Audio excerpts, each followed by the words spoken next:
In episode 2, we heard a tape that I made 22 years ago, a prior version of myself talking about the problems I was having with my insights into evolution and how those reflected upon my own behavior.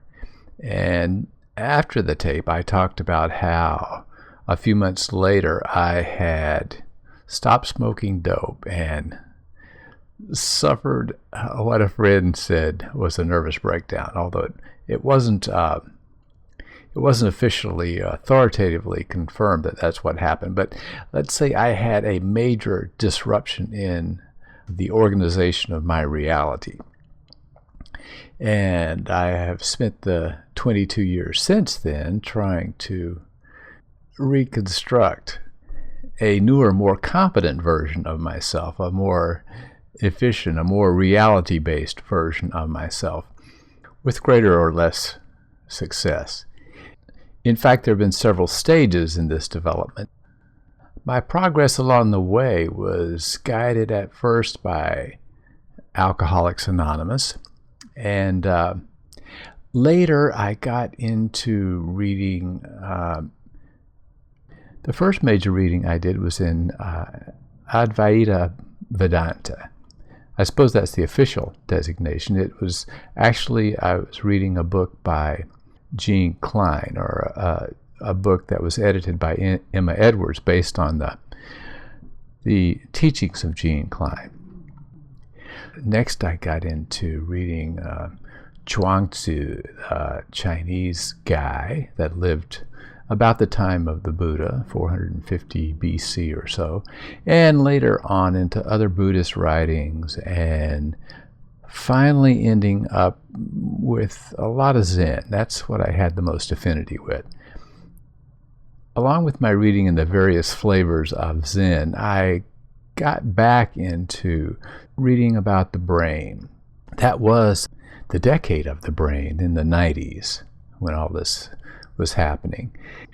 So what I found was that the things people were learning about the brain had a lot of similarities, I thought, to the understandings or the insights that the Eastern religions had gained. It seemed to me they were talking in large measure about the same thing, or that the Eastern religions were talking about the workings of the brain in a way that could be interpreted to be consistent with Western writings about the science of the brain and how the brain works. So I spent a lot of time comparing and attempting to reconcile those two points of view.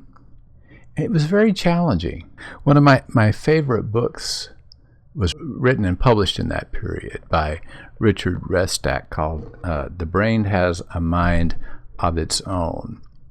To give you an idea, if you don't have one already, of the difficulty of trying to understand how it is that our concept, our experience of ourself, derives from the brain. It's a very tricky, involved, intricate subject because, after all, we're studying the brain and that's where we live. That is what makes us in our experience. And so trying to tease out how our experience of ourselves and of the world emerges from this organ is a very tricky process. And it's one that I think I have been fortunate in that the particular life that I lived allowed me to get to certain insights that are very difficult for someone who has, say, had a career in science and who has been successful. I mean, somebody who writes a book, the books that I've read particularly have gained some notoriety. So to get that level of accomplishment in a discipline inevitably involves a lot of identification with the discipline and the points of view and yourself as a participant in all this. Whereas a person like myself, who is really sort of on the outside looking in and who has had a variety of experience that a lot of these academic or medical folks haven't had, I have a certain lack of a public identity, attachment to a public identity. I'm a little freer to experiment, I think. But at any rate, so I'll read to you a short bit from The Brain Has a Mind of Its Own by Richard Restak. And I really owe this guy a lot for the insights that he's gained and the insights I was able to gain from his work. And so I don't want my emphasis on his confusion to undermine the contribution that he's made or the stature, really, of his work. But here's the paragraph. My experience with temporal lobe epileptics has raised a haunting personal question. How many of my own habits and propensities are determined for me by my brain? To what extent am I anything other than my brain? Is there any way of separating the brain from the person who just asked that question? My way of coping has been to fashion a simple mantra I repeat silently from time to time. My brain and I are one. My brain and I are one. So, how satisfying that sort of mantra might be to you is, of course, dependent on your own life experience, but it seemed to me that it was a rather inadequate answer to the question. And I really haven't found anything in his work since then. I haven't read all his books, but I haven't found anything in the more recent ones that indicates that he came to any better resolution of the issue of just who am I relative to my brain. Now, another guy that has delved into the question from a slightly different angle, in fact, I think probably Restak has referred to him at one time or another in his writings, but Michael Gazzaniga is a brain guy, and this particular book, The Mind's Past, which I've never have really fathomed the title of it, but he's confronting the same issue, and he comes up with an answer that's satisfying to him. But I think I can use this particular passage as a point of departure for talking about his difficulties and where I think they arise. On page 22. Our mind has an absurdly hard time when it tries to control our automatic brain. Remember the night you woke up at 3 a.m. full of worry about this and that? Such concerns always look black in the middle of the night. Remember how you tried to put them aside and get back to sleep. Remember how bad you were at it. On the next page, I'll pick up that idea, sort of. Nowhere is the issue of ourselves and our brain more apparent than when we see how ineffectual the mind is at trying to control the brain. In those terms, the conscious self is like a harried playground monitor, a hapless entity charged with the responsibility of keeping track of multitudinous brain impulses running in all directions at once. And yet the mind is the brain too. What's going on? His answer, in the end, after spending the book talking about what we know about how the brain works and how we know it, his answer in the end was to rejoice, as I mentioned in episode 2, that we have this illusion of being in control. But I think this particular passage gives us a way to see a way out of this difficulty that so many people have had in trying to figure how the mind relates to the brain. Rather than the mind, I would prefer to say how our sense of ourself, how our conscious sense of ourself emerges from the brain and in what sense it exists. So in this example he gives about waking up in the middle of the night, as he puts it, there are two entities involved. Our mind is trying to control our brain. Let me reframe the whole issue. Many people have pointed out that what we think about, what we're thinking about at one time or another, is the result of a sort of a competition between different neural networks in the brain. The example I've used before, and I think that's perhaps one of the easiest to see, is the case where you stand on the scale in the morning and you look at your weight and you think, I've got to lose some weight. Or whatever your issue is. Everyone has, at one time or another, some sort of issue. Got to stop biting my nails, got to quit smoking. There's some sort of issue that we feel we need to deal with. And yet, for some reason, while at the time we're standing on the scale, it seems like it's a very important thing, and it's something we really need to do something about. But at the time we're sitting down to eat, there's something else that takes over.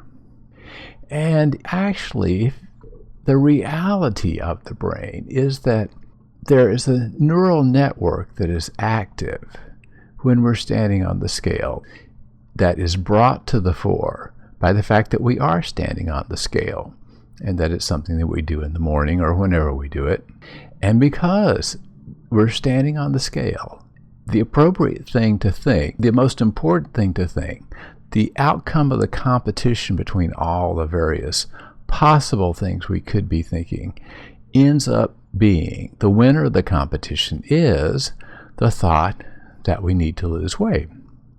Now, when we're sitting down to dinner, we're in a different environment. We're being stimulated by different things. And there is, again, a competition between various networks in the brain, neural networks, about what's most important at the moment. And depending on our history and the whole record of our lifetime of association with food, what network comes to the fore at that point is usually more to do with what tastes good to us and the wonderful feeling we get when we are satiated. And that has a tendency to dominate our thinking at the moment. So the point here is that as we go through the day and as our brain reacts to the environment, different circumstances, different neural networks come into play and become the dominant networks in that particular environment, with the result that our behavior in one particular environment is at odds with our behavior in another particular environment. And we have difficulty when we're in the one mode, when we're standing on the scale, understanding why it is that this other mode dominates when we sit down to the table. Well, that is what happens as we go through the day. When we leave the area of the bathroom scale, we're in a different environment and different thoughts come to mind. We're getting dressed, we're thinking about what we have to do for the day, our list of to-do items, or what we're going to do at work, or whatever.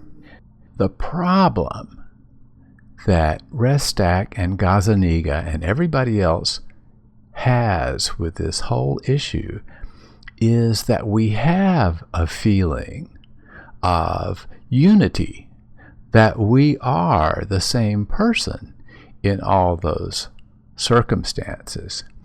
And we don't recognize that, in a sense, there's a different person operating in each environment, each change of circumstances that brings forth a different set of memories, a different set of associations, so that who we are varies through the day, since all of those things can't be active at once. The brain's way of coping with reality has been to say, what environment am I in at the moment? What is relevant to this environment? What is it important for me to focus on? Of course, I'm anthropomorphizing my own brain. Most of this juggling of what's important goes on behind the scenes. So to have a concept of ourself that is in keeping with the reality of the brain, what we have to keep in mind is that we are not one person. We are a variety of people. We are a whole set of personalities that arise as we go through the day. And what Gazzaniga points out, and what really, if you think about it, because we are social creatures and because we have ongoing relationships with other human beings, we have to somehow reconcile all those different personalities. There is this necessity, this social necessity, to unify all the various aspects of ourselves and to present ourselves in a way that makes us predictable to a certain extent in society, in our social situations, because it's necessary for things to work smoothly that there be some consistency. And that consistency, that necessity for consistency, has a tendency to overshadow all the variety within ourselves, and to overshadow that variety even in our own minds, in our own estimation of ourselves, so that you find people saying things like, "I'm so angry with myself." Now, what they're really saying is the configuration of neural networks that's active at the moment is angry with behavior of the set of neural networks that was active at a previous time, and that did something that is now causing regrettable consequences for the set of neural networks that is in the foreground at the moment. The same problem you see arises when people deal with these habits or these things that they want to change about themselves. I know I've got to stop smoking, and it's bad for my health, and I just can't seem to stop, and I know I need to lose weight.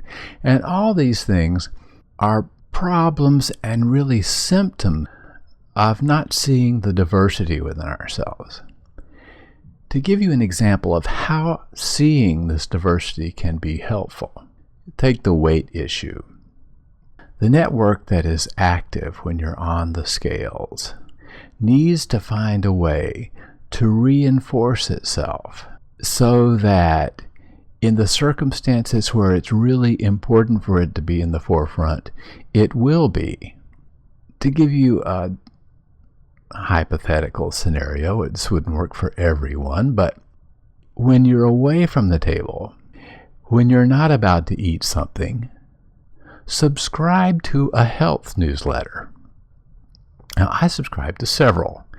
The Berkeley Wellness Letter, Consumer Reports on Health, Harvard Women's Health Watch. I subscribe to a number of these. They come in the mail. I leave them lying around, and they all say the same thing. Smoking is bad for you. Being overweight is not healthy. You need to eat fruits and vegetables. And so, in a way, the set of neural networks that's active on the scale takes advantage of the absence of the glutton to subscribe to various things and to put props in the environment that reinforce the idea of doing whatever it is, getting to the gym or whatever. You subscribe to a health magazine that has pictures of these healthy people on the front that are physically fit, and you leave them lying around. And you read the articles even, and you tell yourself, this is what I want to be. You stand in front of the mirror naked. This is what I do. I look at my body and I say, is this the way I want my body to look? So I reinforce that set of neural networks that thinks it's important to lose weight. And ideally then, what happens is when one sits down to eat, there's a little nagging presence in the back of the mind, and sometimes it gets brought to the fore, and it can get brought to the fore more and more frequently, that says, I should have a salad maybe with low-fat dressing, and that makes healthier choices, or choose the dish with all the vegetables in it. Have some fruit with your whole grain cereal in the morning. In that way, the whole point of this was that in that way, one can put to use the knowledge that you have that different neural networks are operating at different times of day in different environments. So to get back to Michael Gazzaniga's example at 3 a.m. in the morning, struggling with these thoughts, trying to get back to sleep, it's not that the mind is struggling with the automatic brain, as he puts it, to quiet these thoughts that are keeping one awake. It's that there's a neural net that is concerned with sleep and rest that is struggling with another neural net that thinks that these things that one's thinking about are more important than going to sleep.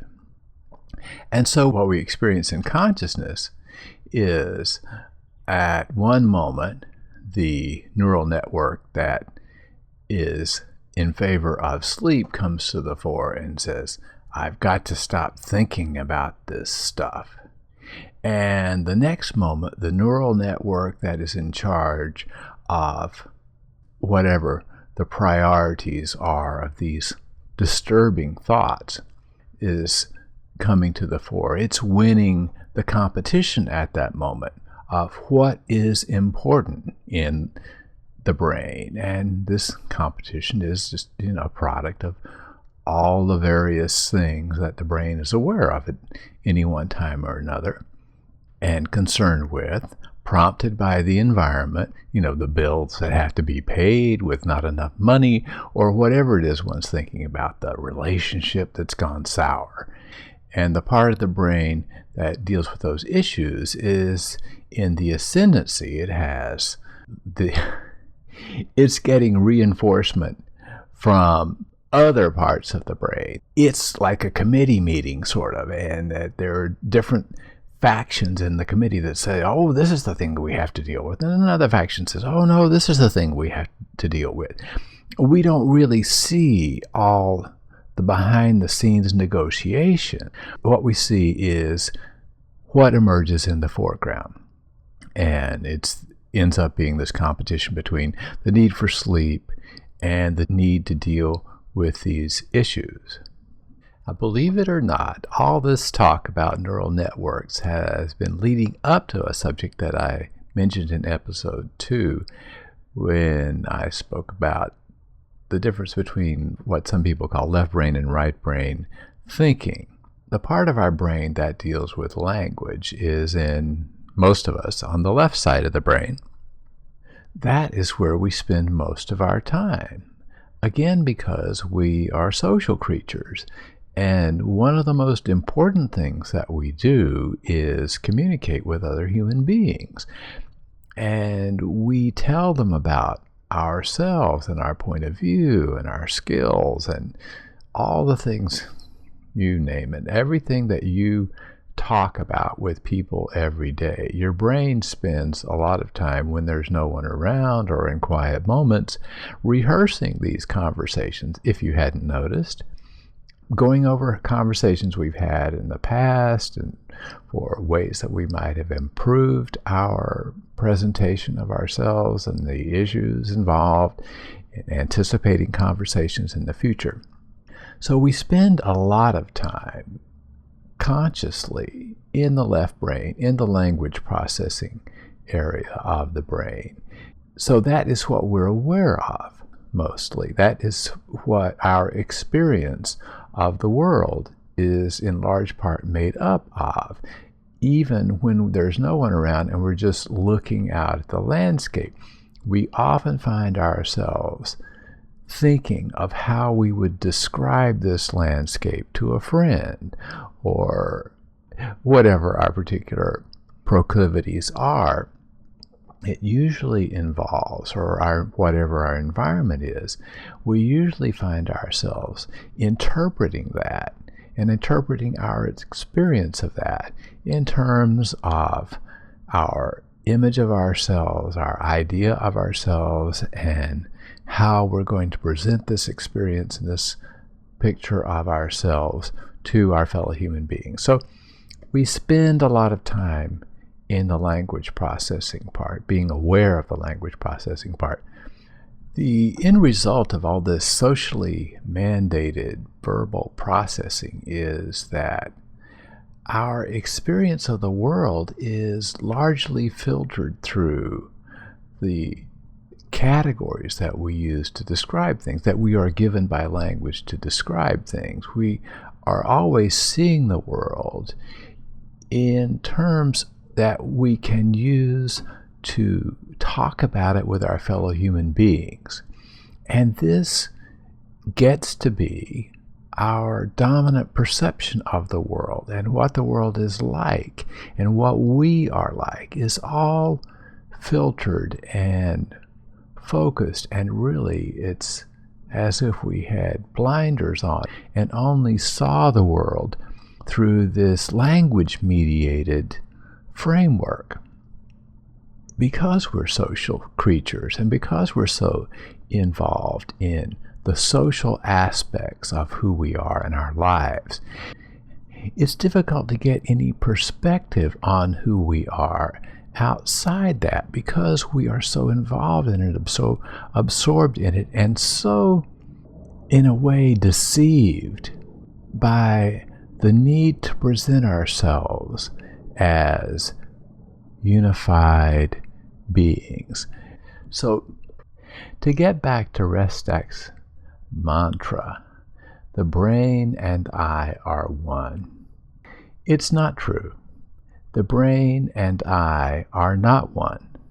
My sense of myself as a person exists in a particular part of the brain, and you can erase that part of the brain or disable it in some way, and I will cease to exist as a person. Although I can still be a more or less biologically functional human being, the person as a configuration of memories and values and desires will disappear. This is what we see happening with people who have Alzheimer's and people who have various kinds of strokes or brain injuries. The person resides in a particular part of the brain. The perception of the person, the idea of myself as a person, exists in a particular part of the brain. And so my sense of myself is not the brain. It's an outgrowth of the brain. It is a function of the brain. It's a product of the working of the brain. But it is not in charge of the brain. It presents itself as being in charge of the brain because of the social necessities. Perhaps the most apt analogy is that I am the PR guy for the brain. I am the result of the brain's understanding of itself and of the world, and of the various sets of priorities that it has evolved in response to the environment and society and its own biology. I am how it presents itself to the world. And so in a way, I can see myself not as the controller, but as a product of the brain's understanding and its social representative. Not only am I how my brain presents itself, but I am who my brain thinks it is. And of course that changes as it goes through the day and as it learns new things about itself its idea of who it is changes, and I change. The way it represents itself changes. The way it represents itself to itself, and the way it represents itself to the world. Once my brain saw how much time and energy it was expending on PR, and how its experience of the world was dominated by that perspective, it began to get some ideas about maybe branching out and exploring the alternatives. Perhaps it didn't need to spend quite so much time on PR, and perhaps there were other things it could do. There might, in fact, be more to life than this particular perspective. And indeed, there is incredibly more to life. It is so much fun once you realize that you don't have to spend all your time being a PR guy and looking at the world from that point of view, and the things there are to do otherwise. Perhaps next time we'll get into those.